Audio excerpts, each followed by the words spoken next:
বিসমিল্লাহির রহমানির রহিম। আসসালামু আলাইকুম। কেমন আছেন আপনারা সবাই? আলহামদুলিল্লাহ, আমিও ভালো আছি।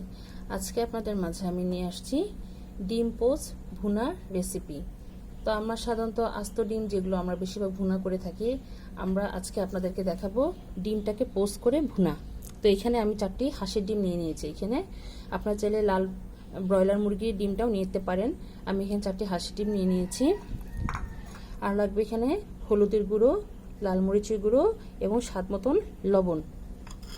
আর লাগবে এখানে পেঁয়াজ কুচি, বেশি করে একটু পেঁয়াজ কুচি নিয়ে নিয়েছি। লাগবে আধা চামচ পরিমাণ জিরার গুঁড়ো, লাগবে 1 চামচ ভরে ধনিয়ার গুঁড়ো, আর লাগবে আদা রসুন বাটা একত্র করে বাটা, আর লাগবে একটি তেজপাতা, স্বাদ মতন কাঁচামরিচ এবং কিছু পরিমাণ ধনিয়া পাতা। তাহলে চলুন আমরা রান্নায় চলে যাই। আমি চুলোর কাছে চলে আসছি, এখন জালটি জ্বালিয়ে দিব। বিসমিল্লাহির রহমানির রহিম। এখানে আমি কিছু পরিমাণ তেল দিয়ে রেখেছি।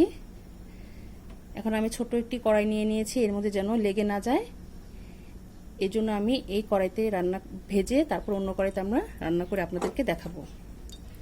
প্রথমে আমরা ডিমগুলোকে পোচ করে নেব। নর্মালি আমরা যেভাবে নাস্তার মধ্যে পোচ করে থাকি রুটি দিয়ে খাওয়ার জন্য, তো সেম ওই প্রসেসেই আমরা ডিমগুলোকে পোচ করে নেব। চুলার আঁচটা একটু কমিয়ে দিলাম। আমাদের তেলটা গরম হয়ে আসছে। বিসমিল্লাহির রহমানির রহিম। আমি প্রথমে একটি ডিম দিয়ে দিচ্ছি।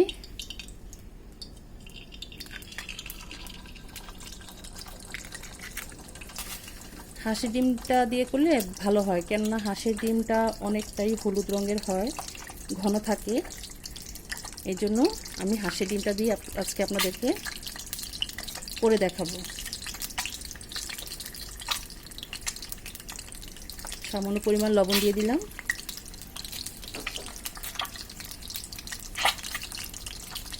এটার বাবুজিগুলোকে আমরা ভেঙে দিচ্ছি।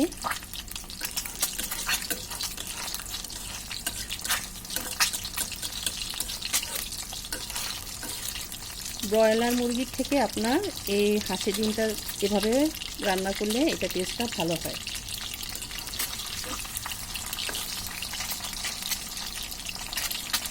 উল্টিয়ে দিলাম।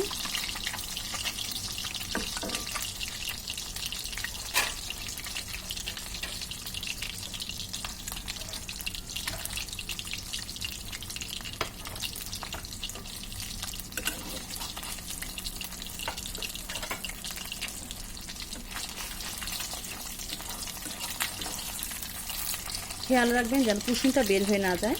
এটাকে ভালোভাবে উল্টিয়ে কুসুমটা যেন ভেঙে না যায়, ঠিক ওভাবে ভেজে নিতে হবে।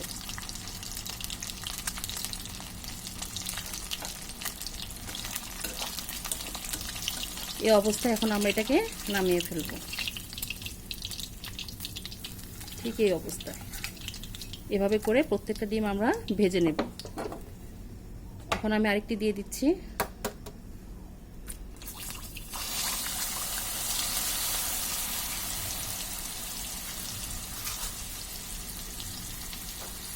অল্প করে লবণও দিয়ে দিচ্ছি।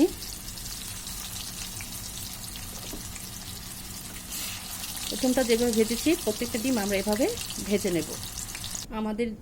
আমাদের ডিমগুলো ভাজা হয়ে গেছে, এই যে দেখুন ডিমগুলো। এখন আমি যে তেলগুলো ছিল অবশিষ্ট তেলগুলো এখন এর মধ্যে আমরা এটাকে দিয়ে নিলাম। এখন প্রথমে আমরা যা করব, পেঁয়াজ কুচিগুলো দিয়ে দিব এর মধ্যে। বিসমিল্লাহির রহমানির রহিম।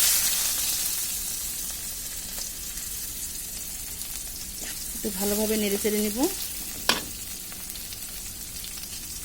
বেশি ভাজার প্রয়োজন নেই, পেঁয়াজটা একটু নরম হলে আমরা এর মধ্যে মশলাগুলো দিয়ে দিব। যে একটি তেজপাতা দেখিয়েছিলাম সেই তেজপাতাটা এর মধ্যে ছিঁড়ে দিয়ে দিচ্ছি।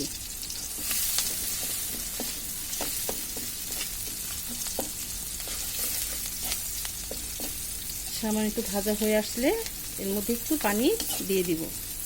পানি দিয়ে তারপরে মশলাগুলো দিয়ে কষিয়ে নেব।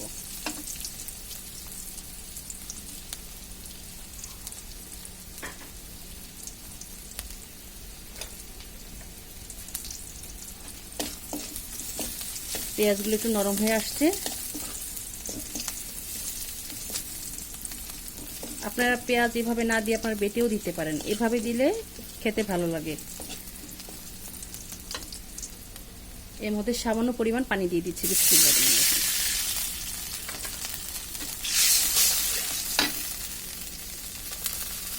এখন এর মধ্যে আমি 1 চামচ পরিমাণ লাল মরিচের গুঁড়ো দিয়ে দিচ্ছি,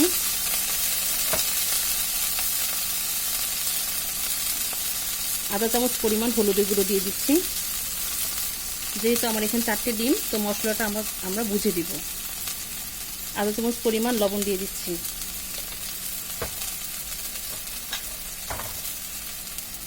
এখানে ধনিয়ার গুঁড়ো আর আদা বাটা, রসুন বাটা আর জিরার গুঁড়ো এগুলো সব একত্রে দিয়ে দিব।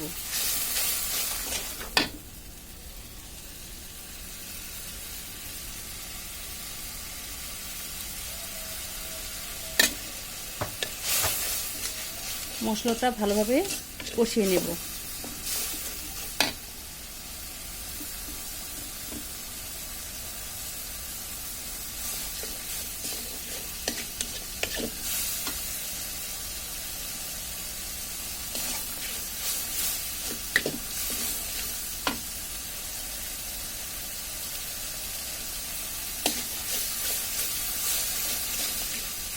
আমাদের মশলাটা কষানো হয়ে গিয়েছে। এখন আমি পরিমাণ করে এর মধ্যে পানি দিয়ে দিব। বিসমিল্লাহ।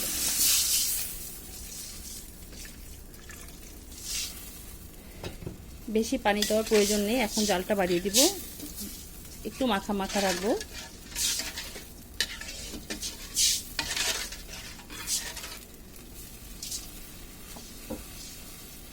এখন আমরা এর মধ্যে পানিটা বলক আসার আগে আমাদেরকে এই ডিমগুলো এখন দিয়ে দিতে হবে। এখন ডিমগুলো এর মধ্যে দিয়ে দিচ্ছি। চুলার আঁচটা বাড়ানো থাকবে। ভালোভাবে বলক চলে আসলে এর মধ্যে কাঁচামরিচগুলো দিয়ে দিব।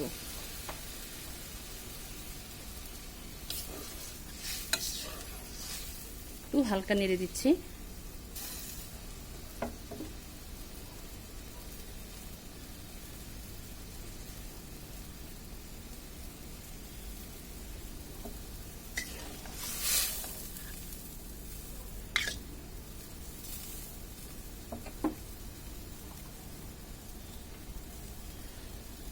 আমাদের ডিমটা বলক চলে আসতেছে।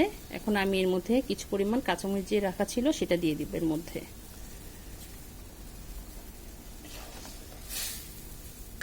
এখন মিডিয়াম করে আমরা এটাকে রান্না করে নেব। এখন আমরা মিডিয়াম আঁচ করে দেই। আমরা এটাকে এখন কিছুক্ষণ রান্না করে নেব। আমাদের রান্নাটি প্রায় হয়ে আসছে। এখন আমি এই পর্যায়ে যে ধনিয়া পাতাগুলো ছিল সেটা এর মধ্যে আমরা এখন দিয়ে দিব। কেটে নিয়েছি ধনিয়া পাতাগুলো, দিয়ে দিলাম ধনিয়া পাতাটুকু। এখন আমরা এটাকে আরো 5 মিনিটের মতন রান্না করে নেব। হালকা একটু নাড়াচাড়া দিয়ে দিলাম আর 5 মিনিট অপেক্ষা করি। আমাদের মাশাআল্লাহ করে এই যে দেখুন হয়ে গিয়েছে। এর চেয়ে আর বেশি ঝোল শুকানো যাবে না। আমি এরকম একটু ঘন রাখবো ঝোলটি। এখন এই পর্যায়ে আমরা এটাকে নামিয়ে ফেলবো। চুলাটা বন্ধ করে দিই, তাহলে চলুন আমরা পরিবেশনে চলে যাই। তৈরি হয়ে গেল আমাদের মজাদার ডিম পোস্ট ভুনা রেসিপি। এই যে দেখুন মাশাআল্লাহ দেখতে কত ভালো লাগছে।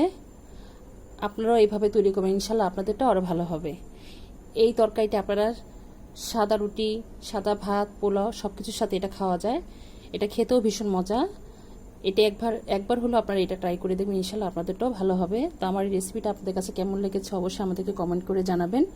ডিম রান্না তো আমরা সবাই কম বেশ করে থাকি, এটা একটা কমন খাবার, সবার ঘরে আমাদের ডিম থাকে।